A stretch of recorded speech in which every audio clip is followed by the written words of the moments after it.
House Democrats have officially begun the process of impeaching Donald Trump.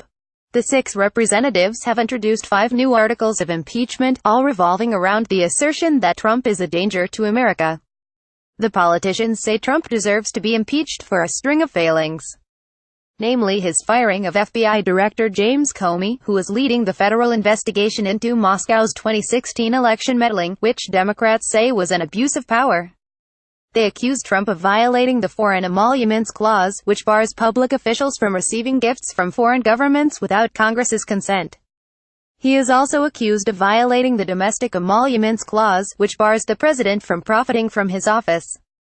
Finally, the Democrats say the president has undermined 2 of the country's central institutions. They accuse him of undermining the courts and the press in ways that threaten the health of the nation's democracy. Given the magnitude of the constitutional crisis, there's no reason for delay, said Rep.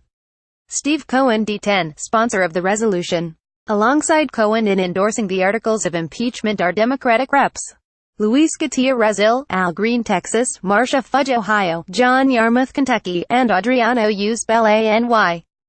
Republicans have rubbished the claims, with Republican spokesperson RNC spokesman Michael Aaron saying, House Democrats lack a positive message and are completely unwilling to work across the aisle, so instead they've decided to support a baseless radical effort that the vast majority of Americans disagree with.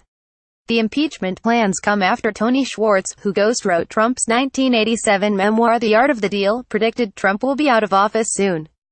The author said he would be shocked if Trump remained in office beyond the end of this year. Schwartz predicted Trump would negotiate a deal for immunity in the Russia investigation in exchange for giving up his seat in the Oval Office.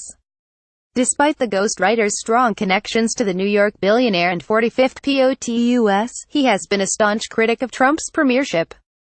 He said, "The circle is closing at blinding speed. Trump is going to resign and declare victory before Mueller and Congress leave him no choice. Trump's presidency is effectively over. Would be amazed if he survives till the end of the year. More likely resigns by fall, if not sooner."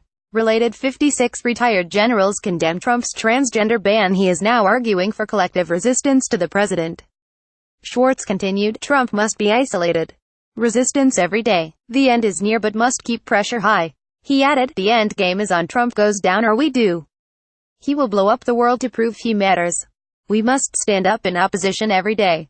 The Republican Mavericks' approval ratings have fallen to the lowest of any president at the 9-month stage.